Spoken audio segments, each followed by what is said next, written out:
how VCs envision gamify sector. And I would like to introduce you an amazing moderator for this panel, Irina Heaver. She's a lawyer and she's also a venture capitalist. Please tell everyone about yourself and would you introduce your panelists? Yes, hi everyone. My name is Irina Heaver. I'm a crypto lawyer by day and a venture capital by night. And I'm absolutely delighted to invite my friends. It's one got switched off. Okay. I'm absolutely delighted to invite colleagues from the venture. Hello? Did you put it up? Okay, take this one. Thank you. My colleagues from the venture capital industry, Victor from NewTribe Capital, and we have Bijan, who I cannot see, from Cypher Capital, and of course we have Anthony from Swissborg Ventures, and of course Haydn Snape from DIG.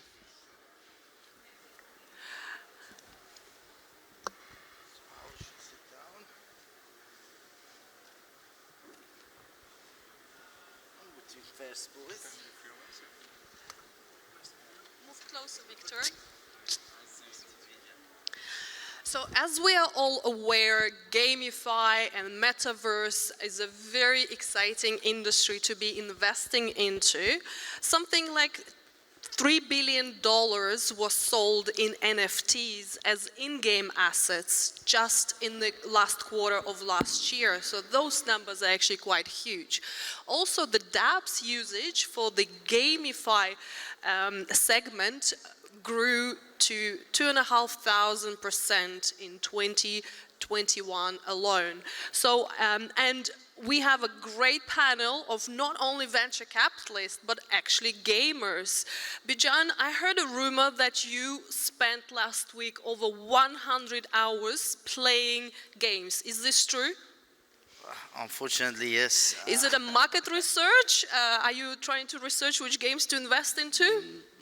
Yeah, we have invested in a platform called Gala, and they introduced a game called Town Star, which is very competitive. So we I had me, my friends, we got a stock. Then, you know, the gaming in Web3 gaming and GameFi is changing. So we had Excel sheets, you know, buying which NFTs, what is the ROI. So we were very busy, and we just finished the week at top 300, and we said that's enough, basically. And Anthony, I heard that in your early teenage days, your girlfriend dumped you because you played too many games. So have you reconsidered your relationship towards games and relationships? Have you learned your lesson? Yeah, that's a very good question. So fortunately, I'm in love. So you see, all these learnings help me as well in my adult age to, you know, be a grown-up person, but I still love games. Maybe because I need this inner child to still express itself. And I think when we look at the blockchain itself and the crypto and what they bring into the table, I'm very excited about it because I will not have this kind of experience where I feel like I love what I'm doing, but there is a part of myself that I feel like I'm giving out my soul and I don't receive anything else beside, let's say, being proud of beating my opponent.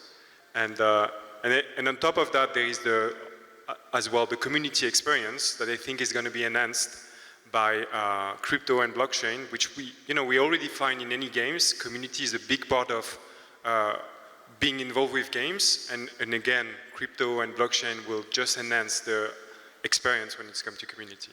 And I guess all these early days of gaming is really helping you with Swissborg Ventures and your investment strategy. So it's all market research, right?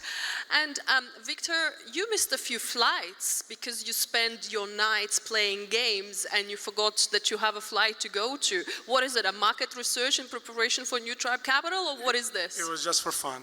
It was just for fun, okay. And that's the important part of playing a game. We understand that any person in the world that wants to make money, but at the end of the day, we need to focus on products that they're actually fun to play with. Like nowadays, I've been in hundreds of calls lately, and all the projects have been working in in a product for the last 5 years, they say. And if you see the game actually doesn't do any, it's not addictive. So this is one of the things that we do pay attention, like games being in the world for the last 50 years, and they need to be fun to play with, and they need to be addictive. So this is the essence of video games. So P2E is wonderful, but if there is no one that plays for fun, there is no one that's going to get any money out of it. So that's a good point for new projects coming to the space. And I think it's a great point because there's so many play-to-earn companies and play-to-earn projects, but the games are actually quite boring and not interesting. And then once in a while, you come across a game and you just want to play all night and miss a flight. Hi, Haydn, how are you? What's your relationship with gaming and missing things or losing girlfriends? Anything of a particular happened in your life? None of the latter, but in terms of gaming, what do? At DIG, we both build businesses within Web3, so it could be gaming, DeFi, Metaverse, NFTs, or we've got also a venture capital arm which does the investing for us, but I don't know if I stand as the only person on the stage.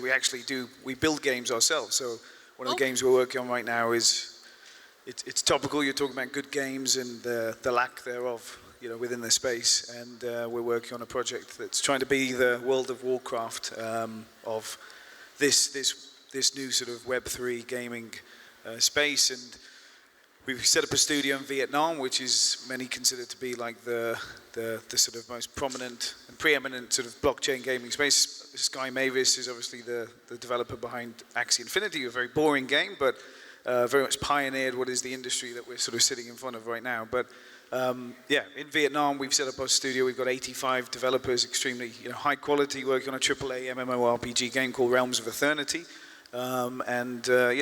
That gives us a bit of an edge when it comes to investing in these products. The same calls that you're having, I'm having on both sides of the aisle. I'm both speaking to VCs to sort of get them to be limited partners in some of our projects, but then also reviewing some of the projects. So I think it's important there's certain factors, I'm not going to bore everybody, but when it comes to this market right now and gaming and metaverse, the things to look out for is people trying to build enjoyable games with meaningful and compelling storylines and lore, all of the things that make traditional games we like to play. Less focus on token economics and NFTs, and that's why we put great emphasis around the lore, the IP behind the game itself, and building something that's actually compelling that people will play. Then you can sort of, through on-ramp, through powerful user experience, help people to understand the benefits of creating wallets, purchasing NFT avatars that are persistent in games, and going through the entire journey. So, that's what we do at DIG. Fantastic, thank you. Anthony, Swissborg Ventures, quite a new baby within the Swissborg family. Can you please let us know the history of it, why you've created it, and which projects are you mostly excited to be investing? GameFi and Metaverse, of course, because that's the hottest area. Yes, of course. So, as you mentioned, Swissborg Venture is the new baby of the Swissborg ecosystem. So Swissborg is a wealth management app. We have had our ICO in 2017, so we, not that old, generally speaking, but for a crypto startup, we're quite mature, so 5 years. Grandfathers in the crypto space. Yes. So we belong to the survivor of this period of time of ICOs. And the idea beside investing in projects, as you mentioned, that need some support, and I think it's very important to understand that not only at SB Venture we invest money, but we invest as well, let's say, our brain and our sweat to make the project work. So we bring community, we bring all the expertise that we have because of all the knowledge that we possess because of the Swissborg ecosystem. And the reason why, so the raison d'être of SB Venture is to help and to promote any attempt or project that helps the society to narrow the wealth gap. So what does it mean, concretely speaking? Is basically we backed up any Web3 project that is helping to unlock the value that is traditionally locked into the Web2 economy. What we observe in the Web2 economy is when there is mass adoption, when something is very successful and it's adopted at broader scale, it's only benefit to few people at the end. So meaning that the the value that is created by the mass is only captured by a very small amount of people. And one of the greatest outcomes of blockchain and crypto economy is to manage to unlock this value, and that's what we try to accelerate at Swissborg Venture. NewTribe Capital is not that old, under 2 years old, and you already have 100 million under management and invested in over 150 projects. Can you give a background on NewTribe Capital and who is the tribe? So the tribe is fortunate 5 individuals, who they were quite successful. We started together in a group of investors. Myself, Victor, I'm from real estate background. And then I got into crypto in 2014. Luckily enough, was surrounded by good people, and then we decided to form this VC. We believe, as well as my panelists as well mentioned, that whenever you invest in a project, you kind of need to invest your time and effort as well. You cannot just invest in a project and totally forget. So we have this ethical view, all of us, that whenever we take someone by the hand and we provide capital, we as well try to advise as much as possible on what are the elements that make a project successful. So not only just with capital, but also with our brains as well. I would like to know if the attendees, any of them are into crypto? Well, it's a crypto conference, right? Yeah, Hopefully everybody's into crypto. But some people are not, though, into crypto. They just come to understand a bit more about it. Does anybody not know anything about crypto? Are there any noobs at all? It's okay not to know. Yeah, there are people. It's okay. It's okay. So the whole idea of this panel, I would say, is just to show that it's a technology that it's evolving. It's a technology that is going to change the world. It's already changing the world. From our VC, we have a group of people that they've been told on how crypto works and how they can also promote, not promote, but perhaps better say, how to maybe instruct people to be safe. You know, like being your own bank also means being your own security. And I always like to make that clear, because whoever is not into crypto and want to come to the space, just please take care of your funds. That's a great warning out there for new people coming in, but also for grandfathers in the industry. Always be very careful of your funds and watch where you're connecting your wallets to. Haydn, you're on the other side from the venture capitalists. You are building games for the venture capitalists to invest into. Why do you think there's so much hype about GameFi and Metaverse projects right now? Why do you think VCs are fighting for great projects to invest into? Why now?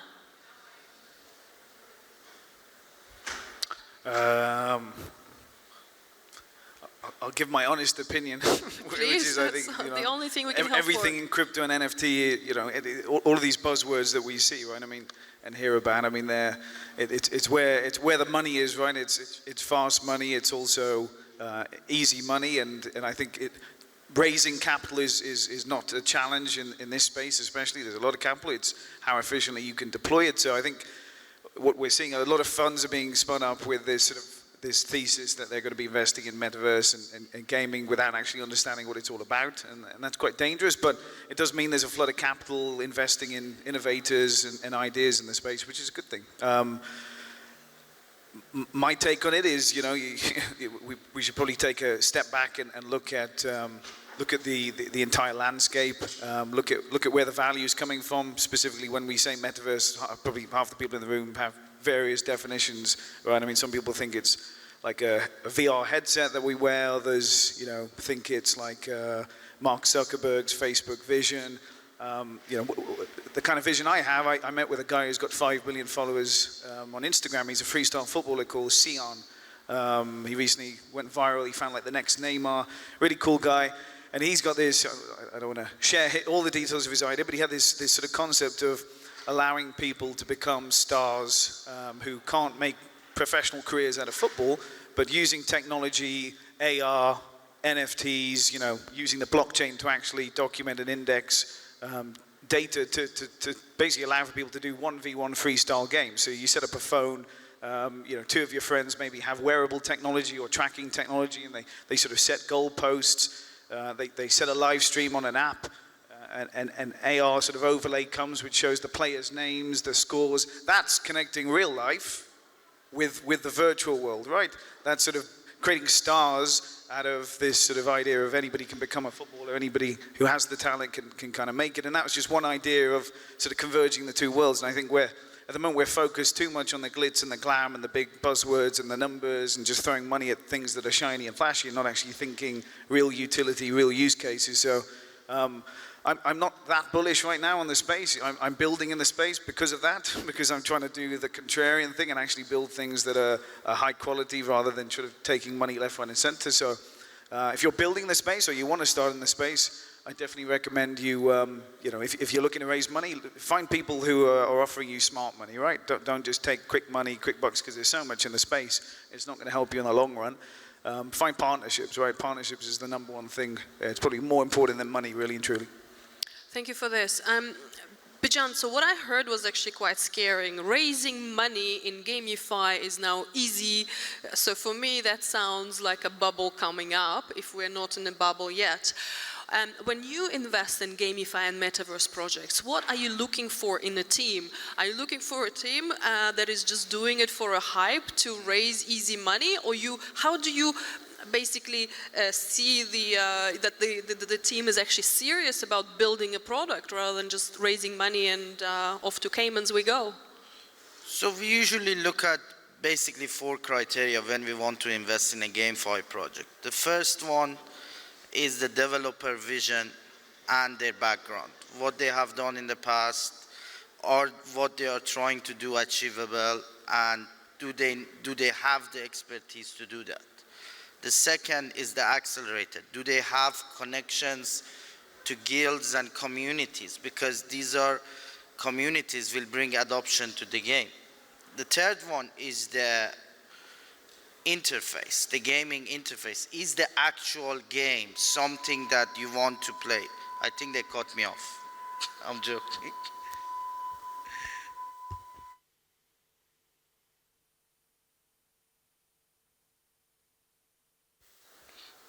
I think it should be working now. I think somebody wasn't happy with what I was saying.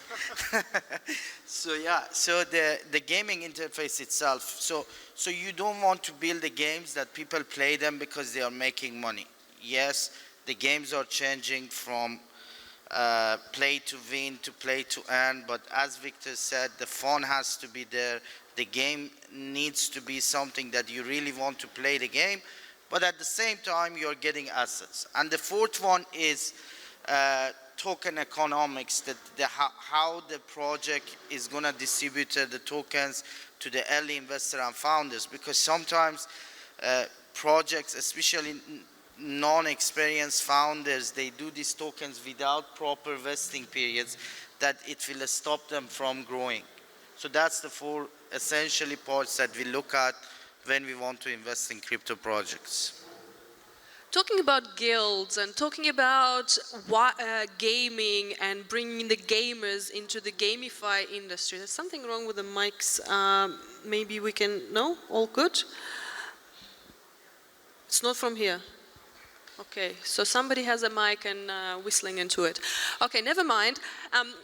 Anthony, guilds and why gamers, traditional gamers, are not moving into GameFi space. Because let's be realistic here. Gaming is the largest segment in the entertaining industry. We're talking about normal gaming, all the games we're playing on consoles and laptops and the phones. It's the largest segment in the entertaining industry. There are millions and millions of players all playing professionally. So why are these people are not coming into the GameFi platforms? Thank you.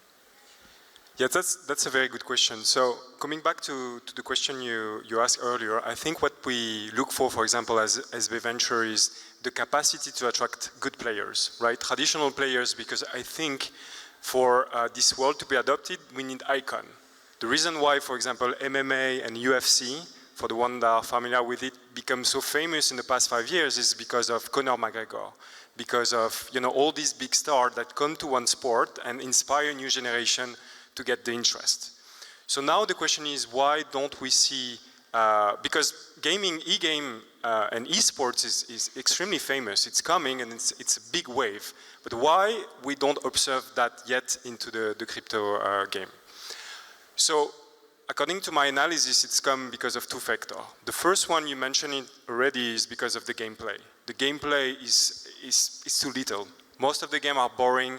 I think when we look at the game in crypto, they are much inspired by the economy of DeFi, and it was, let's say, an enhancement of what DeFi was offering with more fun, but yet it is mainly based on the capacity to farm, which is very boring. The second factor is more, let's say, relative to who we are as human. And as human, we have resistance to change. So when you look at game, for example, I think we went from a moment where it was pay to play to free to play, and now we're moving to play to earn or play and earn, where earn is going to be another component. And of course you have resistance. I come from this generation that has to play. I have to beg my parents for a year in order to get the Super Nintendo and be able to play. I need to spend all my pocket money in order to buy games that I can play. So of course when free-to-play came to birth, was invented, I was very resistant. I say, no, all these games are bullshit. It couldn't be good because I spend all my time, all my money to invest into games that I can play. So of course for me it was very difficult to accept that during 10 years I have to beg my parents and spend my money to play games, and all of a sudden everything became for free. So can you imagine now the psychology? I've been playing games for 10 years. I've been spending money inside this game because of the additional things that you can buy into the games. I've been spending my time, I've been creating my community. And I felt like it was unfair somehow, but it was the statu quo. I had to accept that I need to pay to play a game. And now there is a new generation of people that tell me, too bad, you should have been receiving something, you should have been receiving value from the ecosystem in order to play, and now we're going to invent that. So I think entrepreneurs, people that start startup, they always challenge the statu quo. And for a long time we accept things in life, and it's true for many domains, and then there is a new generation of innovation that are going just to shake the reality. So we need to realize that we need to accept that these people still need time to accept, because for years and years and years, they have been giving out their life and their time for free to game developers and to big corporations, and have received nothing. And now there is a new generation that have emerged. The reality is hard, but it's coming. And they're going to adopt, because at the end it's a better alignment between what the player can bring into the games and how much the game needs the player, in order that together they can come and become stronger.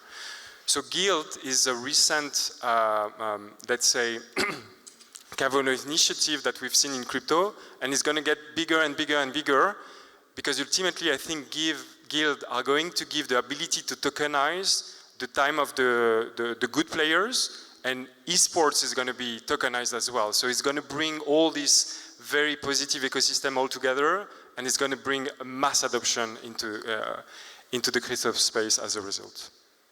So once we get to the mass adoption in the gamify industry, where shall we take that further? Shall we take it into the metaverse, right? Because you have this big collection of players, they're playing, they're building something. So what, and I know, Victor, you're very excited about metaverse. You're thinking about in the next 10 to 15 years, we're all going to have a metaverse buddy living somewhere doing random things. So how do we transition from this early gamify days where we're still trying to figure out how to get players in, to the metaverse where we live, play, earn, and do other cool activities? I think any technology evolves in the time with making life easier for the people, right? So 20 years ago, would you be able to live without a phone? 100%. Now, 20 years later, are you able to live without a phone? No. Why? Because there are so many apps that they actually help you in your day-to-day basis. So the same thing is going to happen with the metaverse. If you are now having a screen on your phone all the time, you have to find your phone, take your phone out, what do you do? Who's texting me? It's going to change completely because within the next 15, 20 years, we're all going to be wearing these smart glasses, and we're going to be not only interacting with a computer, we're going to be immersed in a computer. I know that it sounds very strong. At some point, you're going to need some time off in Thailand, like I know you're going for the next month, but it is going to help each and every one to have something easier. So for example, nowadays, whenever you want to have a cab, you just go on your phone and check your Uber. 20 years ago, no one could do that, right? So the transition between how to, we're gonna move from now this world to the digital world, it's all about the use case that each application is gonna have in our life. If it's not gonna help us, nobody's gonna use it, but if it's gonna help on your day-to-day basis, for sure. So I think this is what we're gonna be focusing on. So when we were growing up, and we're old enough, when our parents would tell us, you know, stay away 3 meters away from the television, right? So we don't spoil our vision.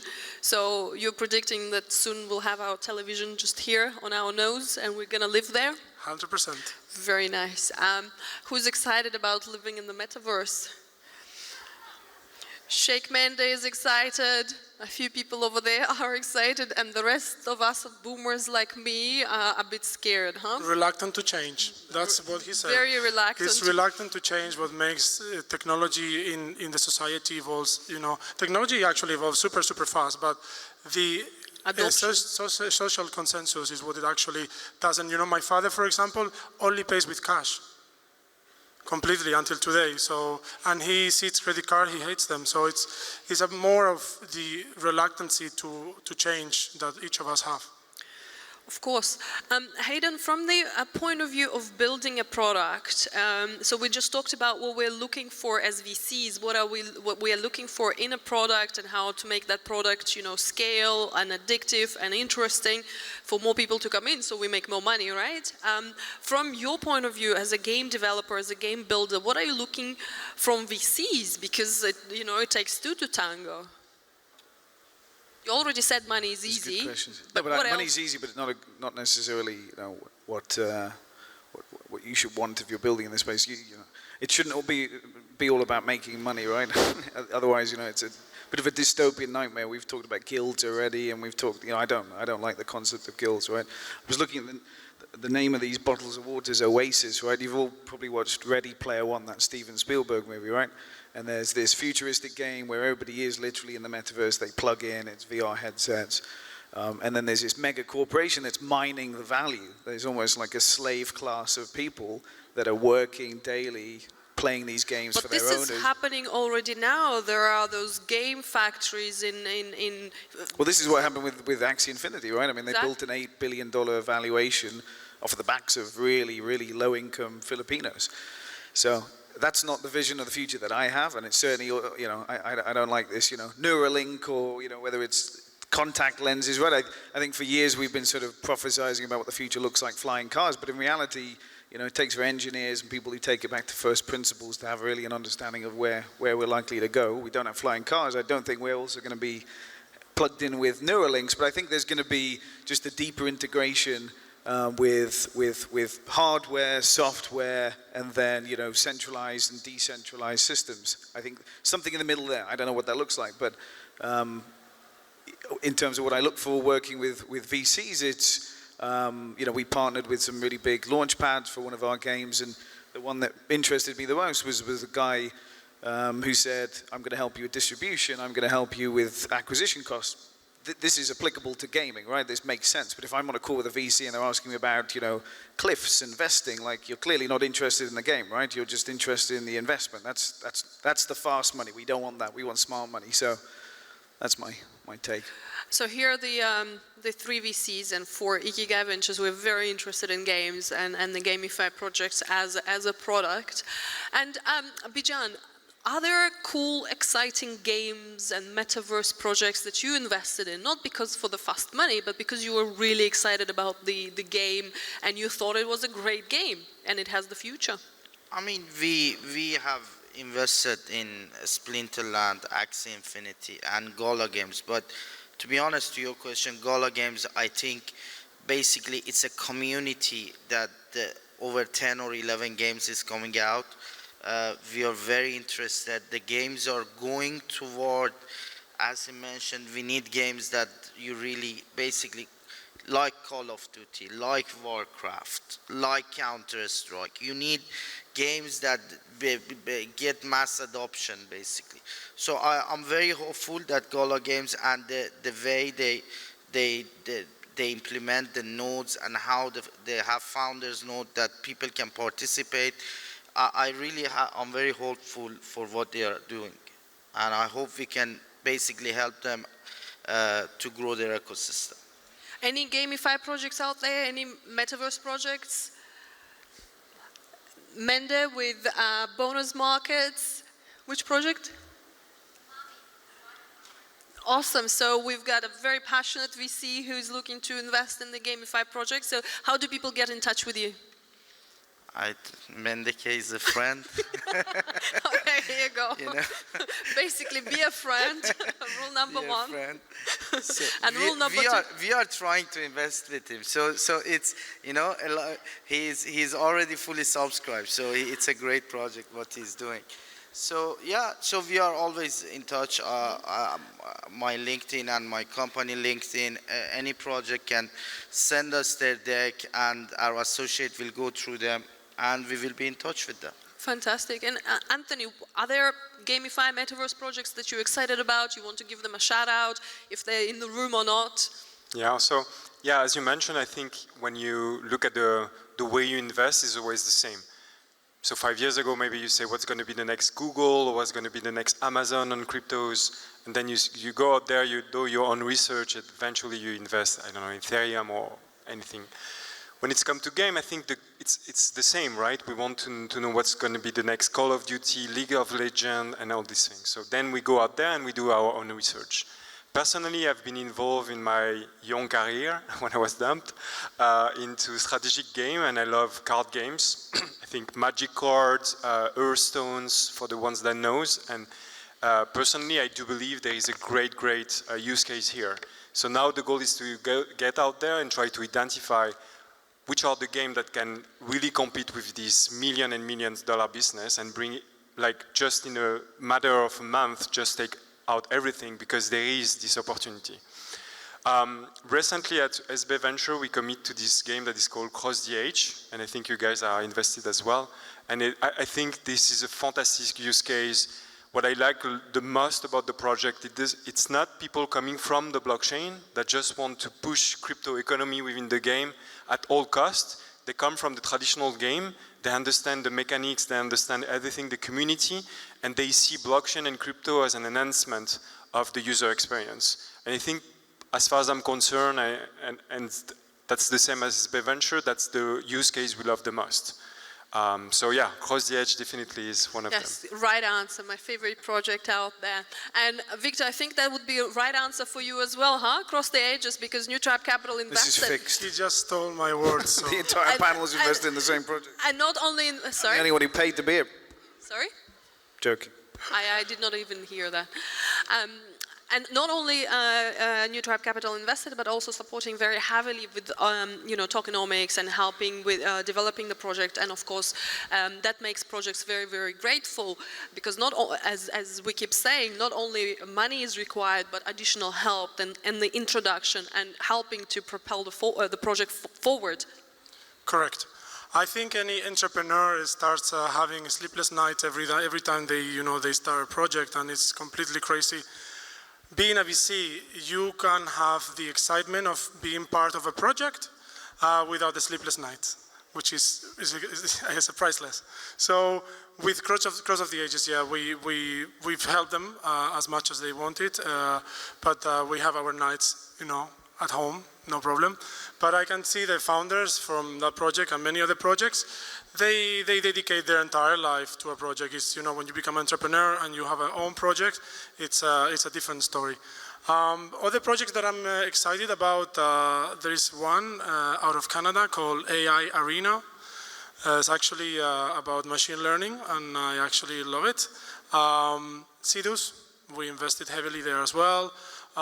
Fight of the Ages from Vietnam. There is a few. They're all on our website, NewTribe.capital. Feel free to have a look. We have a nice portfolio, and also as well to get in touch. If you have a project which has a good use case, it's fun, let's say P2E, it's fun, most importantly, and the team is not going to get the tokens before the investors, then I think we're all in for it. Fantastic, thank you. Haydn, and now it's your chance to shill your project and tell about your project and why you are excited about your own project. Or you can tell jokes, the ones that I missed. Yeah, I'm not good at jokes. So Realms of Eternity, you can Google it, Realms of Eternity. It's like a play on Ethereum. Again, it's like a World of Warcraft style game, and yeah, you really got to check it out. I mean, there's no point in me trying to sell it. I was actually with Jordan Belford earlier, and he was doing the sell me the pen thing, but sell me the Realms of Eternity thing. I don't really, I'm the product guy, I'm the business guy, but the team behind it is this studio in Vietnam. They're really passionate, and they're very talented. So the thing about DIG, you know, we're not very reliant on VC funding. You know, we very much bootstrap everything. We use, you know, funds that we've raised through private rounds. And on top of that, you know, we built a bit of an ecosystem. The guy filming over here is Dominic Meyer of iBlocks, which is the market maker that we partner with. So we're building a bit of an ecosystem so that we don't really need anybody. We build the game, we raise the money, we market make, we release the token, and but that doesn't mean we don't need partners. So you know, I'd be interested to chat to all of you guys about the game. But yeah, check out Realms of Eternity. Awesome. So you've heard it from the VCs themselves. We're very excited about the GameFi and Metaverse projects. If you're building something, reach out. Ikigai Ventures, Cypher Capital, Swissborg Ventures, NewTribe Capital, or you can just get on the stage and shill your project. That's it. Thank you very much.